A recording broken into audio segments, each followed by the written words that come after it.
የተዋህዶ ልጆች አብዛኞቻችን ደብቀን ያዝናቸው 6ቱን መራራ እውነታዎች እነግራችኋለሁ። ግን ይሄ እኔ ያየኋቸው ነው። እናንተ ደግሞ ያያችኋቸው ብዙ ነገሮች ሊኖሩ ይችላሉ። አሳውቁን። ምክንያቱም ደብቀን እስከመቼ መኖር እንዳለብን አላውቅም። ግን ማወቅ ያለብን ነገር ማወቅ አለብን። የማይጠቅም ነገር ማስወገድ አለብን እንጂ ተሸክመኑ እስከዚህ ድረስ መጠናል። ከዚህ በኋላ ያስፈልጋል ብዬ አላምንም ፐርሰናሊ ማለት ነው። እና እነዚህ 6 መራራ ውስጣዊ ማነቆቻችን ምንድናቸው ብለን ስናይ እውነት ነው። እነዚህ መንፈሳዊ ማነቆች በአብዛኛው የተዋህዶ ልጆች የሚመለከት ቢሆንም ግን በጋራ አውጥቶ ለመናገርም እስካሁን የደፈረም ሰው የለም። ብዙም አናያቸውም ማለት ነው። ስለዚህ አንደኛ ብዬ ወሰድኩት አብዛኛውን ጊዜ ከሀገር ውጭ የምንኖር የተዋህዶ ልጆች ሞልቶልን የተሟላ የቤተክርስቲያን አገልግሎት የምናገኘው በሳምንት አንድ ቀን ነው። እሱም እንደሚታወቀው በዕለተ ሰንበት ብቻ ነው። ይህ ማለት ግን ምን ማለት ነው? ሌሎች ተጨማሪ አገልግሎት ቀኖች የሉም ወይም ደግሞ አይካሄድም እያልኩም አይደለም። እንደ ምንኖርበት ቦታና አካባቢ ሊወሰን እንደሚችል ግን መዘንጋት የለብንም። ይሁንና እንግዲህ በዚህ ተናፋቂ ዕለተ ሰንበት ቀን አብዛኞቻችን የተዋህዶ ልጆች በምንችለው መጠን ሁሉ በዚህ ቀን ቅዳሴ እንዲያመልጠን አንፈልግም። የቅዳሴ ተሰጥኦ መመለስም ሁላችን እንደምናውቀው ውስጣችን ነው። ነገር ግን የቅዳሴውን ትርጉም አብዛኞቻችን አናውቀውም ምን ማለት እንደሆነ። ቅዳሴውን ተሰጥኦን በቃላችን እንለዋለን ግን አናውቀውም። እንዲያውም አሁን በአብዛኛው በቤተክርስቲያን አካባቢ የሚገኙ ወንድሞች ቤተክርስቲያን ውስጥ ስክሪን አዘጋጅተው በ3 ቋንቋ በአማርኛ፣ በእንግሊዝኛ እንዲሁም በግዕዝ የቅዳሴውን ተሰጥኦ ለምዕመናን ለማቅረብ ይሞክራሉ እናያለን በብዛት። ግን ምንድነው ዋና እውነታው? ሸምድደን ስለያዝነው ብዙዎቻችን ተሰጥኦን ሸምድደን ስለያዝነው ስክሪኑንም የምናይበት ጊዜም የለንም። ማየትም አንፈልግም። ስለዚህ ትርጉሙንም አናውቀውም ግን እንለዋለን። አንድ ይሄ ምርር ያለ እውነታ ነው። ሳናውቀው ነው ቅዳሴውን የምናስቀድሰው በብዛት። የሚያውቁ የሉም ግን እያልኩ አይደለም፣ በብዛት። ሁለተኛው እንደሚታወቀው በቤተክርስቲያን ውስጥ የውበት ፈርጥ የሚባሉ ወይም ደግሞ ውበት ከሚሰጡ ብዙ ነገሮች ውስጥ ከወንዶች ይልቅ ያው እህቶቻችንና እናቶቻችን የሚለብሱት ነጭ ሀገር ልብስና የሚነሰንሱት ሽቶ አንዱ ተጠቃሽ ነው። ወንድሞቻችን ለምንድነው ያልኩት? ያው እኛ በብዛት ጉራማይሌ ልብስ ለብሰን ጂንስ ለብሰህ ልትገባ ትችላለህ ቅዳሴ፣ ችግር የለውም።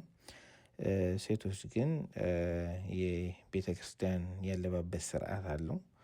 እሱን ከመጠበቃቸው በተጨማሪ ደግሞ በጣም ነጭ የሆነ የጸዳ ልብስ ለብሰው ይመጣሉ። ሽቷቸውን ነስንሰው ይመጣሉ። በጣም ደስ የሚል ድባብ የሚኖረው ያው እናቶችና እህቶቻችን በአንድ ላይ በአንድ አይነት ልብስ ለብሰው ሲገኙ ነው ድምቀቱ ማለት ነው። ይሁንና እንደዚህ ተለብሰው እንደዚህ ተውበው እንደዚህ ጸድተው ከመጡ በኋላ በጣም በሚገርም ሁኔታ እህቶችና እናቶች በተለይ ማለት ነው በቦታ ይጣላሉ። ይሄ ቦታ የኔ ነው፣ እኔ ነኝ ሁሌ ማስቀድስበት። በሱ ምቻለን በፓርኪንግ ይጣላል፣ በደጀ ሰላም የሚጣሉ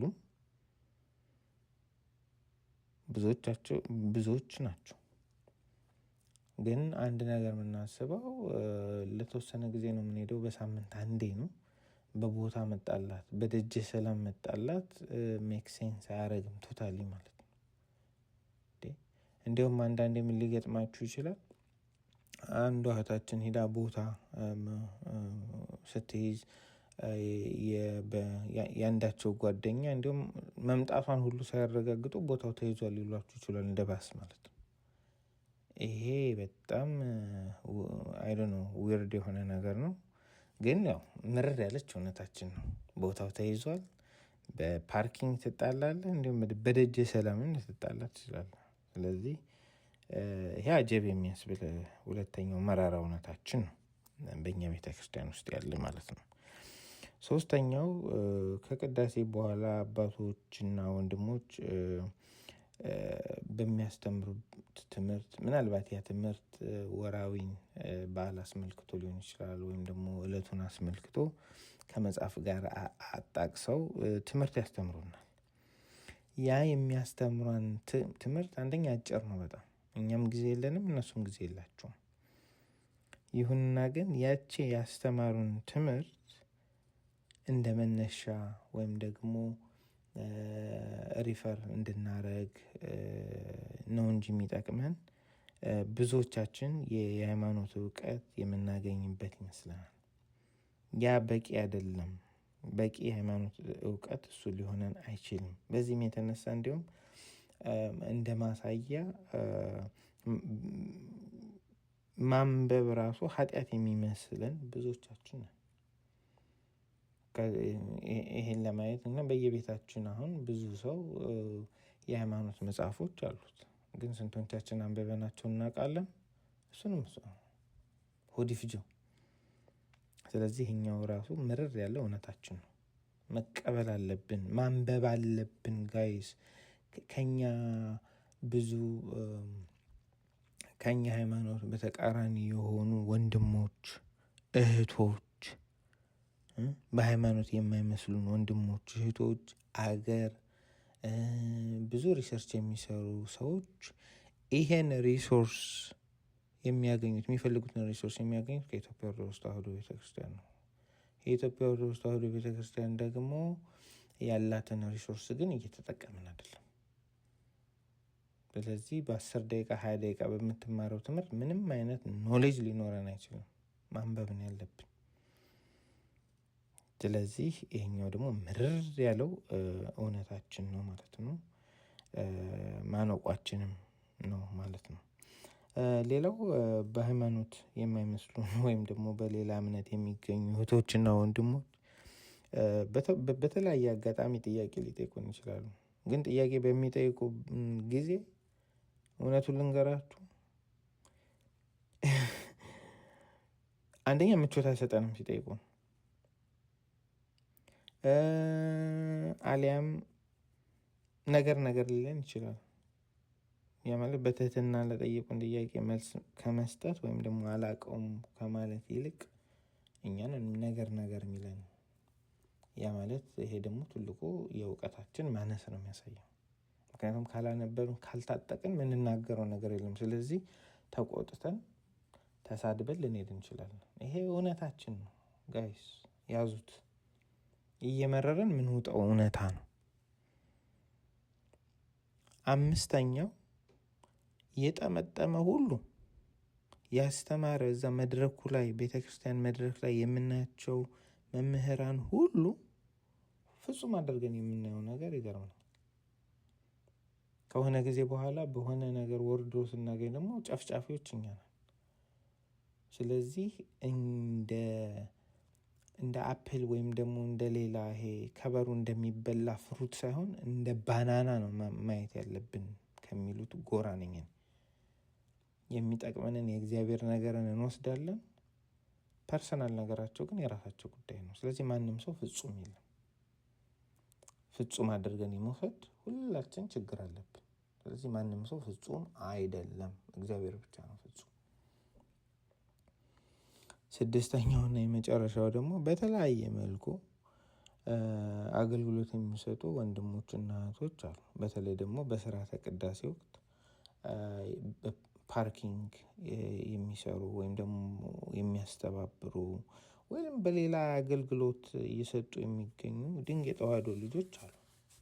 እነዚህ የተዋሕዶ ልጆችን እንተካቸው ብለን አስበን አናውቅም። ምክንያቱም እነዚህ ሰዎች እነዚህ ወንድሞችና እህቶች የእግዚአብሔር ቃል እነሱም ያስፈልጋቸዋል። እነሱም ማስቀደስ ይፈልጋሉ። ማንም ምንም አይከፍላቸውም። በተነሳሽ ነው የሚያደርጉት። ግን አንድ ቀን እነዚህን ሰዎች ልተካቸው ብለን ቀርበን አንናገርም። እውነት ነው። አንዳንድ ቤተክርስቲያን ላይ እነዚህ ወንድሞች እየተቃየሩ የአገልግሎት የሚሰጡበት ወቅት አለ። አንዳንድ ቦታ ላይ ደግሞ አንድ አይነት ሰው ነው የምናየው። ስለዚህ እኛም ድርሻችን ብንወጣ ጥሩ ነው። ይሄን ስላችሁ እነዚህ 6 ማነቆ ብዬ ሳመጣላችሁ አይነው ብዙ አይነት ማነቆች እንዳሉ እናውቃለን። እኔ ግን ያየኋቸው እነዚህ ናቸው።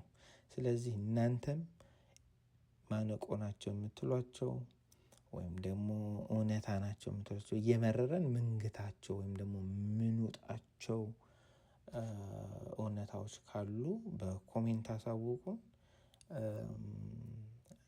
እኛ ለኛ ማለት ነው እርስ በርሳችን እየተነጋገርን እየተደጋገፍን ስህተት የሆነውን ደግሞ እንደዚሁ እያነሳን ካልተነጋገርን የተሻለ ነገር ይመጣል ብዬ አላስብም። ስለዚህ ይሄ የፐርሰናል ፐርሴፕሽን ነው። ካላችሁ ጨምሩበት።